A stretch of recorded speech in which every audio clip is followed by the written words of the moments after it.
At 19, Charles Harrison slept in a rusted Ford, clinging to $500 to his name. To stay warm, he stumbled into a county tax auction and accidentally bought a rotting drive-in theater. What hid behind its crumbling screen wouldn't just buy him a house. It would rewrite history. November wind off the Oregon coast possessed a special kind of cruelty. It gnawed through the rusted floorboards of Charles Harrison's 1998 Ford Taurus, freezing the condensation on the inside of the windows. For 3 months, ever since the medical bills from his late mother's illness had finally consumed their modest apartment, this car had been his entire world. He was 19 years old, surviving on stale diner rolls and whatever shift work he could find down at the Astoria docks. His net worth consisted of exactly $512, safely tucked inside a hollowed-out paperback in the glove compartment. On a particularly brutal Tuesday morning, Charles realized he couldn't feel his toes. Desperation drove him toward the Clatsop County Municipal Building. He didn't have business there. He only knew that public buildings had heavy radiators and security guards who usually ignored a quiet kid sitting in the back row. He slipped into room 4B, sliding into a creaky oak chair near the back. The room was stuffy, smelling of wet wool and cheap coffee. At the front, a weary man in a grey suit droned into a microphone, gaveling through foreclosed properties and seized assets. Charles pulled his damp jacket tighter, letting the rhythmic, monotone voice lull him into a state of semi-consciousness. He was finally warm. Item 47, the auctioneer announced, rubbing his temples. Parcel ID 88-04, the old Starlight Drive-In, 12 acres on the edge of the county line. Zoned commercial, but condemned due to structural hazards and suspected soil contamination. We are starting the bidding at the minimum tax lien recovery amount, $500. Silence descended on the room. A few local contractors chuckled. The Starlight had been an abandoned eyesore since the late 1980s. The land was practically a swamp, buried under decades of invasive blackberry bushes, and the towering movie screen was a rotting monolith threatening to collapse onto the highway. Whoever bought it would immediately inherit thousands of dollars in municipal fines and demolition costs. "Do I hear 500? The auctioneer asked, his voice flat, fully expecting to pass on the lot. In the back row, Charles was barely awake. But something in the word acres had pierced through his exhaustion. 12 acres, a place where no one could tell him to move his car. A place where the police wouldn't tap on his window at 2 in the morning. He thought about the $500 in his glove compartment, his safety net, his emergency fund, his absolute everything. Before his rational mind could stop his freezing, exhausted body, Charles's right hand shot into the air. The auctioneer blinked, adjusting his glasses to peer into the dim back row. "I have a bid. $500 to the young man in the back. Do I hear 550? The room turned to stare at him. An older woman in front of Charles looked at him as if he had just volunteered to swallow glass. Panic seized Charles's throat. What had he done? He tried to lower his hand, but it was too late. "Going once," the auctioneer said rapidly, eager to offload the liability. "Going twice, sold for $500. See the clerk at the desk, son." 30 minutes later, Charles stood in the freezing rain outside the municipal building, holding a manila envelope. Inside was a heavily stamped deed. He had $12 left to his name. He was entirely broke, but for the first time in his life, he was a landowner. He drove the sputtering Ford to the outskirts of town, the tires crunching over gravel and broken glass as he turned into the Starlight Drive-In. It was a miserable sight. The rusted ticket booth leaned precariously to one side. The sprawling lot was a sea of cracked asphalt and towering, thorny weeds. At the far end of the property loomed the screen, a massive 60-foot-tall wooden skeleton covered in peeling white fiberglass panels, staring down at him like a ghost. Beneath the center of the lot sat a cinder-block bunker that used to be the concession stand and projection booth. Charles forced the jammed metal door open, shining a cheap flashlight into the gloom. The air smelled of rat droppings and ancient popcorn grease. Old film reels were scattered across the floor, and the heavy iron projection machines sat rusting in the center. But the cinder-block walls were thick, and the roof, miraculously, seemed largely intact. It was better than the car. "You're making a terrible mistake, you know," a voice croaked from the doorway. Charles spun around, dropping his flashlight. Standing in the rain was a small, elderly woman in a bright yellow raincoat, holding the leash of a wet, shivering terrier. "I'm Brooklyn," she said, stepping into the dry threshold. "Brooklyn Jones. I walk Barnaby along the perimeter fence. I saw you pull in. You the city inspector?" "I'm the owner," Charles said, his voice trembling slightly as he tried to sound authoritative. Brooklyn let out a sharp, barking laugh. "God help you, boy. You bought Ezekiel Caldwell's graveyard." "Who is Ezekiel Caldwell?" "The man who built this place in 1962, Brooklyn said, her eyes narrowing as she looked around the ruined booth. Ezekiel was a paranoid old bootlegger who turned to the movie business to clean his money. He didn't trust banks, didn't trust the government. In '89, the IRS finally came knocking for a massive audit. The night before they arrived, Ezekiel vanished. Poof. Gone. Left the projectors running. The IRS tore his house apart, looking for his hidden accounts, but they never found a dime. The county seized this place, but nobody wanted it. It's cursed land, son.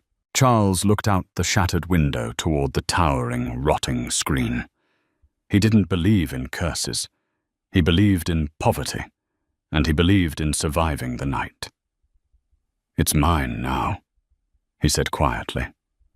Brooklyn shook her head, pulling her dog back into the rain. "Don't say I didn't warn you. Watch your back out here. Not everyone forgot about Ezekiel's money." Survival took on a grim, monotonous rhythm over the next 48 hours. Charles spent his days hauling debris out of the projection booth, using a piece of rusted sheet metal as a dustpan. He found a discarded mattress in a nearby alley, dragged it into the driest corner of the bunker, and set up a small camping stove he had salvaged from his trunk. It was a bleak existence, but as he swept away decades of dust, a strange sense of pride began to take root. He was 19, homeless, but he had walls. That pride was abruptly challenged on his third morning. Charles was outside, trying to clear the vicious blackberry vines away from the entrance, when a sleek black Mercedes-Benz G-Class rolled over the cracked asphalt. The luxury SUV looked absurdly out of place against the backdrop of urban decay. It rolled to a stop, and a man stepped out. He was in his late 40s, wearing a tailored charcoal overcoat and leather gloves that looked more expensive than Charles's car. He had the sharp, predatory posture of a man who was used to taking whatever he wanted. "You must be the new landlord," the man said, his smile perfectly bright and entirely devoid of warmth. "Adelbert James, James Development." Charles leaned on his rusted shovel. "Charles Harrison, what can I do for you?" "I'll be frank, Charles," Adelbert said, stepping carefully to avoid a puddle. "You made a clerical error at the auction. You're a kid. You got in over your head. This land is an environmental hazard. The EPA requires a $500,000 soil remediation before you can even legally sleep here.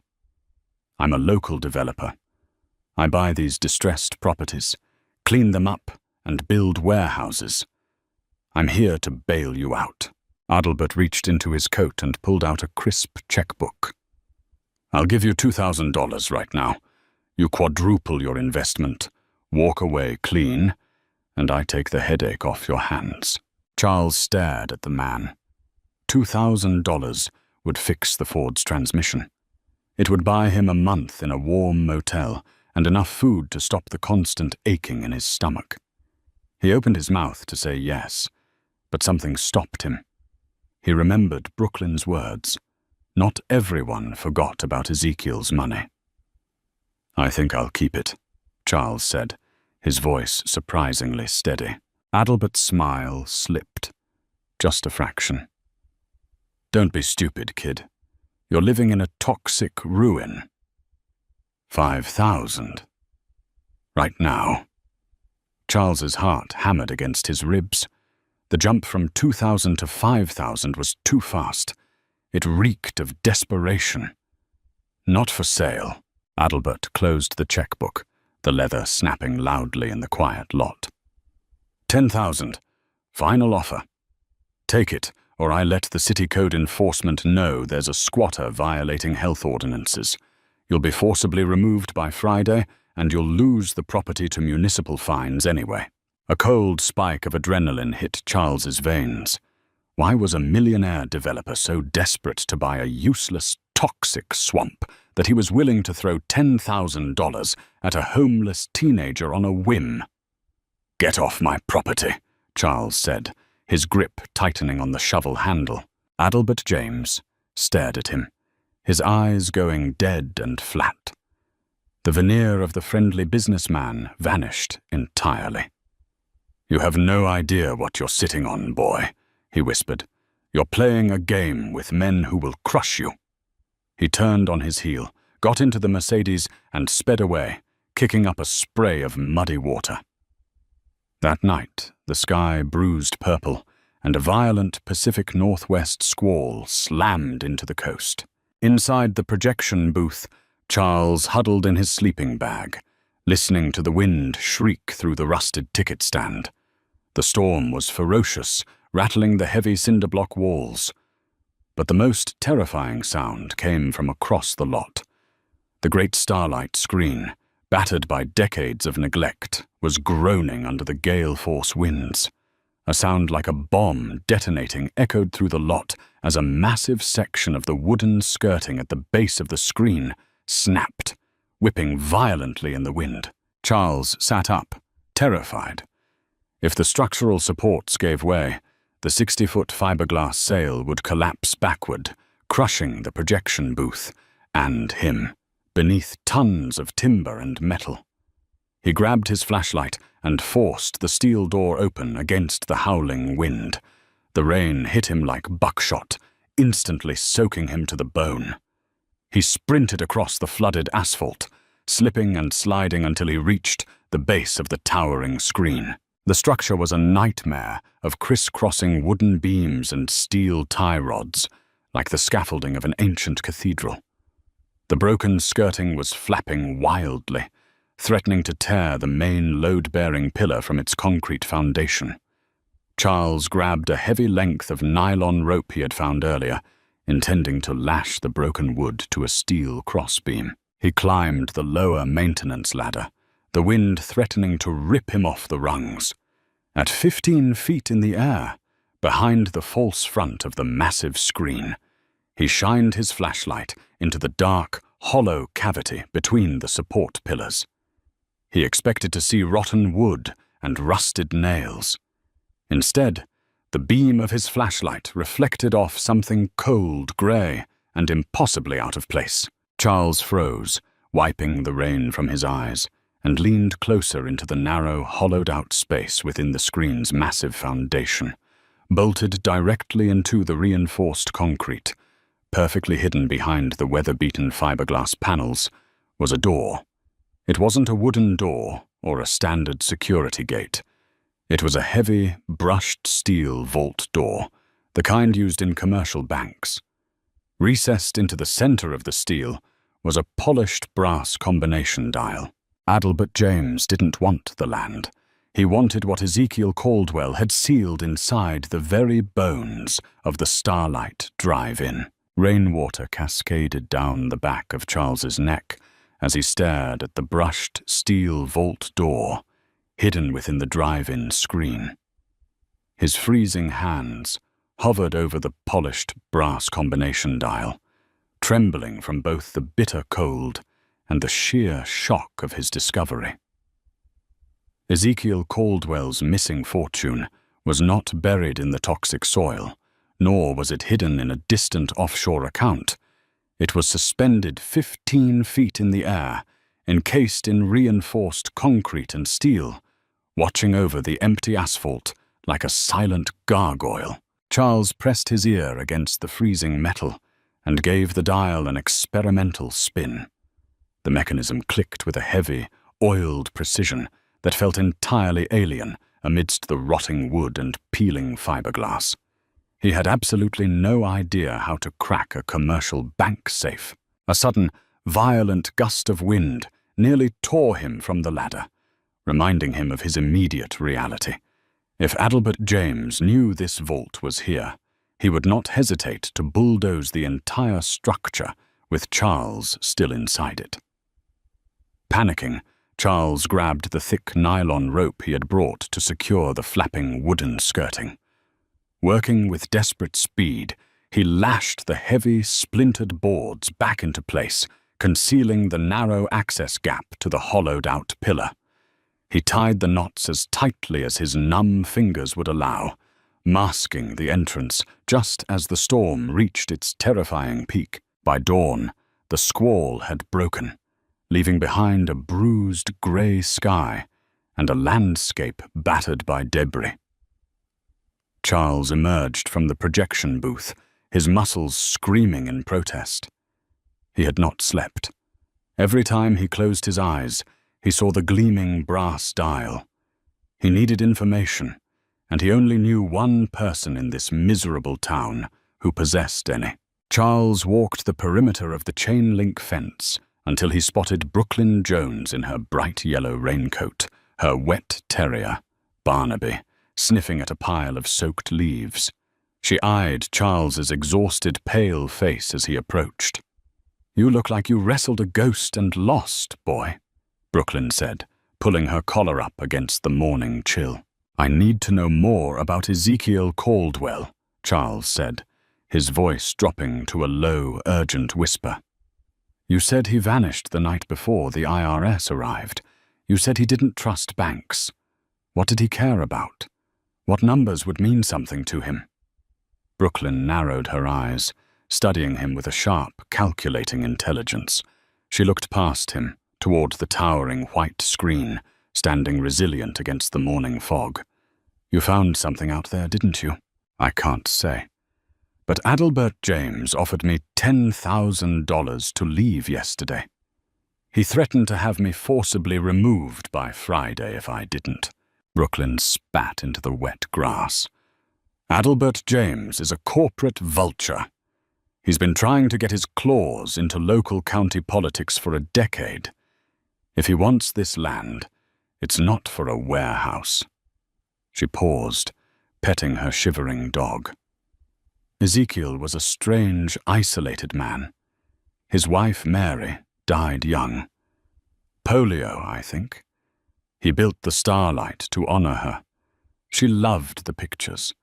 The only thing Ezekiel cared about, more than his tax-free money, was the night this theater opened. He talked about it constantly, called it his crowning achievement. "When was opening night?" Charles asked, his heart hammering against his ribs. "Summer," Brooklyn recalled, her brow furrowing in concentration. "August. The 14th of August, 1962. I remember because I was just a teenager, and my father caught me sneaking out to watch Lawrence of Arabia from the back rows." August 14th, 1962. Charles repeated the numbers in his head. 08-14-62. It was a standard 6-digit combination. "Thank you, Brooklyn," Charles said, turning to sprint back toward the lot. "Be careful, Charles," she called after him. "Desperate men don't play by the rules." Her warning manifested faster than he could have anticipated. Shortly after noon, the heavy rumble of a diesel engine shook the cracked asphalt of the Starlight Drive-In. Charles stepped out of the cinder-block bunker to find a massive yellow Caterpillar excavator rolling through the rusted front gates, its steel treads chewing up the pavement. Behind it, Adalbert James's black Mercedes SUV crept onto the lot, followed closely by a white pickup truck. Adalbert stepped out of his vehicle, flanked by two large, burly men wearing hard hats and high-visibility vests. Adalbert wore a smug, victorious grin. In his hand, he held a clipboard. "Time's up, kid," Adalbert announced, his voice echoing across the empty acreage. Charles stood his ground, picking up his rusted shovel. "It's not Friday. You have no right to be here. This is private property." "It was private property," Adalbert corrected, waving the clipboard in the air. "I spent the morning speaking with a very good friend of mine, Judge Richard H. Gable. Given the severe structural damage caused by last night's storm, the county has issued an emergency, immediate demolition order for the projection screen. It's a public safety hazard. As a licensed local contractor, my firm has been deputized to execute the teardown. Now step aside or I will have you arrested for obstructing municipal works." Charles's blood ran cold. Adalbert wasn't waiting. He was going to rip the screen down, smash the concrete pillar, and pull the vault directly out of the wreckage. "You're lying!" Charles yelled, taking a step toward the excavator. "You just want what's hidden inside the screen. I know about the vault." The smug smile instantly vanished from Adalbert's face. His eyes darted toward the towering wooden structure, then back to Charles. The mask of the legitimate businessman shattered, revealing the desperate, greedy predator beneath. "Donovan!" Adalbert barked at the larger of the two contractors. "Get the kid out of here. Throw him onto the highway. Start the machine." The contractor cracked his knuckles and advanced on Charles. The diesel engine of the Caterpillar roared, a thick plume of black smoke belching into the sky as the massive steel bucket rose into the air, aiming directly for the base of the Starlight screen. Adrenaline, pure and blinding, flooded Charles's system. He was 19 years old, severely malnourished, and armed with nothing but a rusted shovel. But for the first time in his life, he was defending something that belonged to him. As the large contractor reached out to grab him by the jacket, Charles swung the wooden handle of the shovel, catching the man hard in the shin. Donovan roared in pain, stumbling backward. Charles didn't wait. He dropped the shovel and broke into a dead sprint across the flooded, weed-choked lot, heading straight for the towering screen. "Stop him!" Adalbert screamed, his composure entirely destroyed. "Don't let him up there! Tear it down! Tear it all down!" The excavator lurched forward, its treads grinding loudly against the debris. Charles reached the base of the wooden scaffolding just as the heavy steel bucket of the machine slammed into the outer fiberglass paneling 20 feet to his left. The entire structure groaned, a terrifying sound of splintering wood and buckling steel. Dust and decades of bird nests rained down on him. Charles scrambled up the maintenance ladder, ignoring the splinters driving into his palms. He reached the 15-foot landing and tore away the nylon ropes he had tied the night before. He kicked the wooden skirting aside, revealing the hollow cavity and the gleaming steel door of the vault. Below him, the excavator pulled its bucket back for a second strike, this one aimed directly at the central pillar. "Wait!" Adalbert's voice echoed up, sudden and panicked. "Stop the machine! He's right at the load-bearing joint. The vault will fall into the swamp!" The diesel engine idled down, groaning loudly. Charles could hear Adelbert and his men arguing below, their boots crunching on the gravel as they hurried toward the base of the ladder. He had only seconds. Charles pressed his hands against the freezing brass dial. He closed his eyes, blocking out the shouting below and the terrifying sway of the damaged screen. August 14th, 1962. He spun the dial clockwise, passing 03 times, and stopped carefully on the number 8. Click. He reversed direction, turning counterclockwise past the 8 once, stopping on 14. Click. Clockwise directly to 62. Clack. The final sound was not a delicate click, but a deep, resonant thud of heavy steel tumblers dropping into place. Charles grabbed the massive chrome handle, planted his boots against the concrete wall, and pulled with every ounce of strength left in his emaciated body. The door was astonishingly heavy, but the airtight seal broke with a loud hiss. The vault swung open outward, revealing a dark, climate-controlled interior, roughly the size of a large refrigerator. Charles shined his flashlight inside, his breath catching in his throat. Ezekiel Caldwell had not trusted banks, and he certainly had not trusted fiat currency. The bottom half of the vault was lined with heavy, reinforced wooden crates.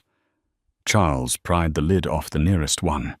It was packed tight with thick canvas bags. He tore one open, and a cascade of heavy, glittering metal spilled over his fingers. They were solid gold American double eagles, pre-1933, flawlessly preserved and gleaming in the beam of his flashlight. There were hundreds of them, but the gold was only the beginning. Resting on the upper shelves were 6 sealed stainless steel film canisters. They were marked with faded masking tape, detailing pristine, original 35mm master prints of silent-era films, pieces of cinematic history thought to have been lost in studio fires decades ago, quietly hoarded by an obsessive theater owner.